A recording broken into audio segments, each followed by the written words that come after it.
Hey there folks, welcome back to another episode. We might just call this something different because it's not going to be a full episode, but I just wanted to show you something that I have been working on for the past 2 months here. I had an individual reach out to me looking for a AxelBox that's capable of 4-lane in both digital and digital analog, where you're using chips instead of resistive type controllers. And after a couple more discussions with this individual, it led to a situation where they wanted to be able to do digital analog with the wireless controllers using chips, but they also wanted to have true analog at the same time, which having all three systems in the same box is something that I've never even considered before. I don't think it's ever been done either, and it took me about 2 or 3 tries to get the schematic right, and then from there I just kind of built a wiring diagram in hopes that it would all come together. And I have a product right now that seems to be working, and I just wanted to show you how it works. And I don't know if this is something that anybody would be interested in. I, for myself, as you can tell, I've got a 2-lane track. I don't have the use for a 4-lane box, but I do have 4-lane box under my track in case I ever expand to that. Now, that being said, there are some times where I'm racing with folks, and I do wish that I could use my wireless controllers, because maybe there's just a bit more marshalling than usual, and I'd like to stand somewhere else on track. So being able to convert from having a full digital race with lane changing to just being able to use analog cars with the thumb drive wireless controllers, and then on occasion you'll be able to switch to a resistive type controller and use those controllers in that scenario. So let's just kind of get into this box here, and I will show you how it's controlled, and then we'll go from there. So anyways, let's not waste any more time. Let's get into it.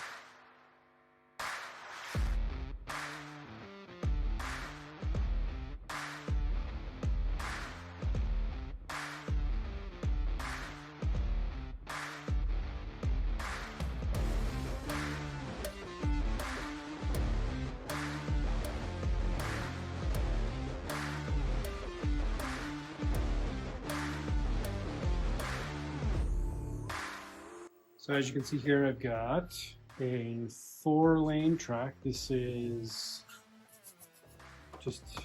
actually a piece from another CU that I've stripped. So this piece has the holes for the photo eyes, but it doesn't have the connector that you would typically get with that 4-lane add-on cart.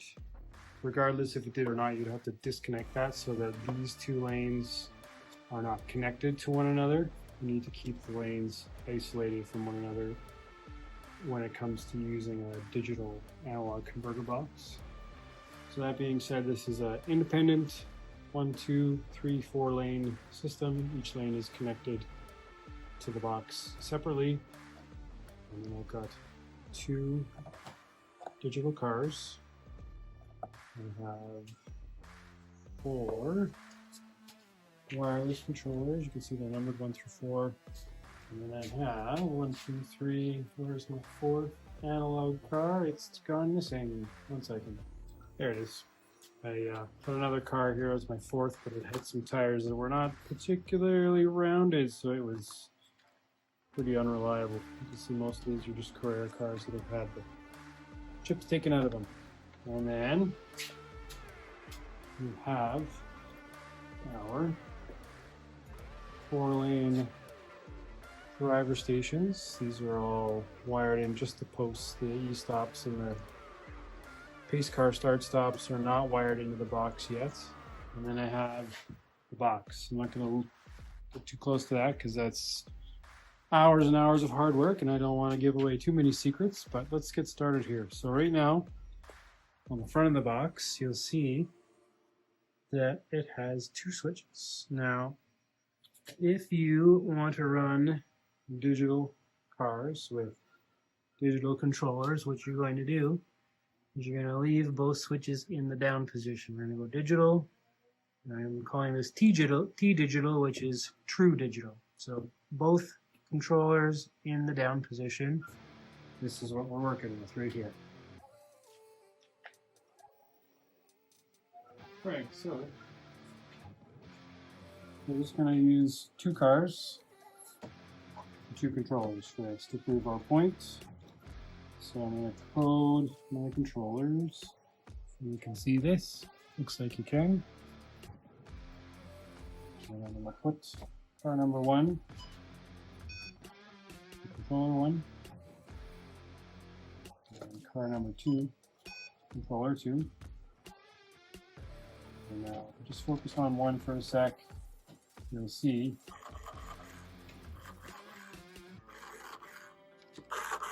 that works in all 4 lanes and it moves in a forward direction. And switch to car number 2.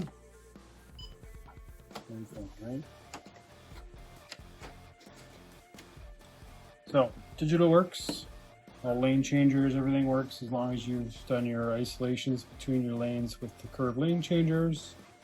Everything should work as expected. Now say you wanted to run some analog cars in 4-lane using your wireless controllers. All you'd have to do is go to what I'm calling digital analog. So we're just flicking up the 1 switch. Okay, so now we're in a situation where we need to code our cars. Now I've got the LEDs on this thing disabled for the time being. They're getting too close to other conductive surfaces, so I disabled them so I didn't burn anything else. But what we're going to do is we're going to code our cars. As you can see here, there's 4 LEDs and 4 buttons. Each one of these buttons is for a specific lane for coding. If anyone's familiar with the standard AxelBox, this is basically just the equivalent of 2 boxes put together with a little bit of magical wiring to make it happen. This is something that I avoided for a while just because I didn't have the time, but I made the time and we got it working. I'm going to show you how this works. So right now we're going to put the 4 cars on track. And I've got all 4 of these buttons closed, so right now all 4 lanes are live. So if I code, all 4 cars are going to move at the same time. Now, that's not great. We don't want that, right? So what we're going to do is we're going to rely on car 1, which is this car right here, to be coded to car 1. We're going to disable car 1, car 3 and 4, and we're going to focus on coding car 2, which is this car. So if I code it, feel the chirp. Now that car's moving. We're going to disable car 3, disable car 2, enable car 3. We're going to code car 3. And then we're going to disable 3, move to 4. Same story, we're going to code to 4. Now we can enable 1, 2, and 3. And if we move every car back, so you can kind of see it in the corner of your eye, we've got car 1, car 2, car 3, and car 4. So right now we have a 4-lane digitally enabled analog system using buttons, and it's no secret that there's circuit boards from digital cars to enable the chips. That's how that all works. It's really no secret at all. And now the 3rd stage of this is the true analog, and we'll get into that here right now. Okay, so lastly is what I'm calling true analog, your resistive type controllers with your driver stations.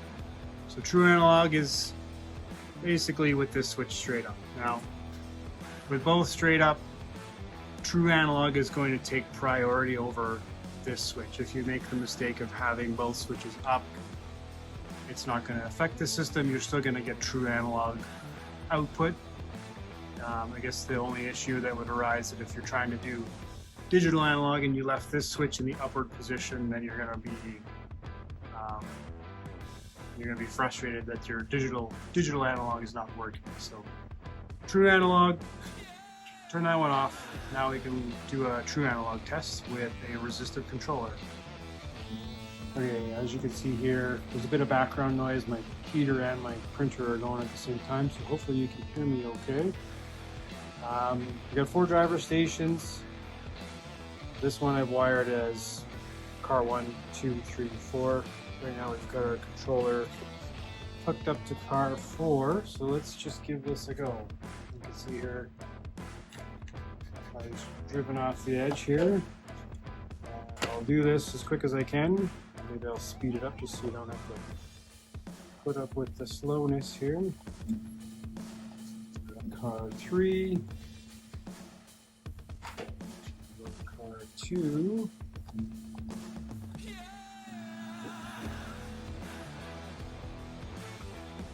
and then finally car 1.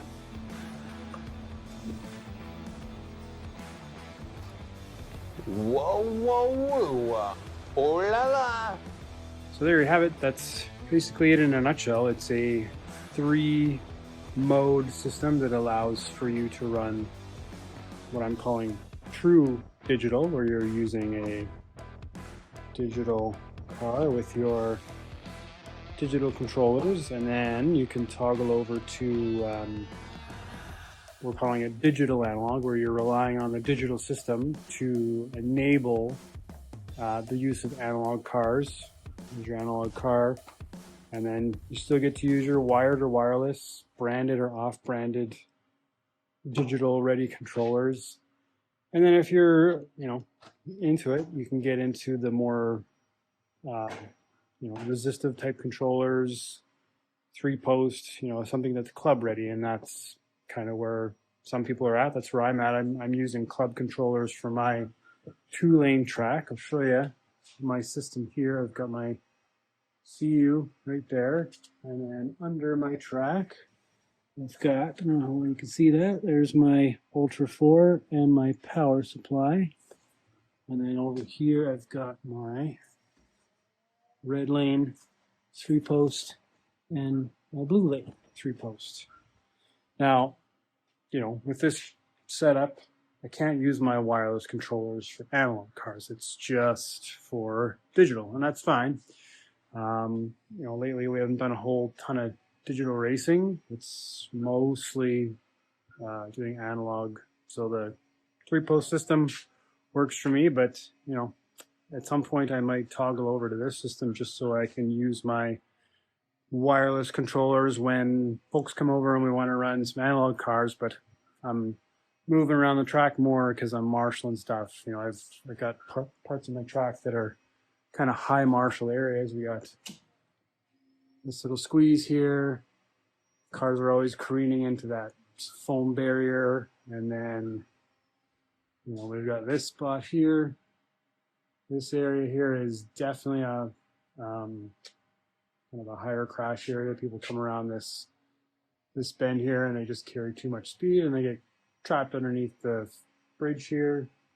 So, the likelihood of using the wireless controllers would be higher in, when I know full well that we're going to be doing some marshalling, more marshalling than usual. So yeah, so this system might find its way onto my track as well at some point, if I can find some time to build the box up and demo this one. The nice thing about the ULTRA4, if you have one already, and this box, is they're exactly the same. They have the same number of terminals, the same terminal usage. There's no difference between the two. So if you switch from one to the other, it's basically just a plug and play. You just put the wires in the same location and away you go. Other than that, it's basically like taking 2 AxelBoxes, the standard ones that have the push buttons in the front, and you butt them up together and then you attach an ULTRA4 to it. So it seems a little complicated, but in the end it wasn't too difficult. At this point, the current box layout here, it's not going to work. I have to redesign the box. I've already got it drafted up and just need to print it and then see if what's sitting on the desk here will actually fit inside in a way that's, you know, makes it easy to install and service if it ever needs to be serviced.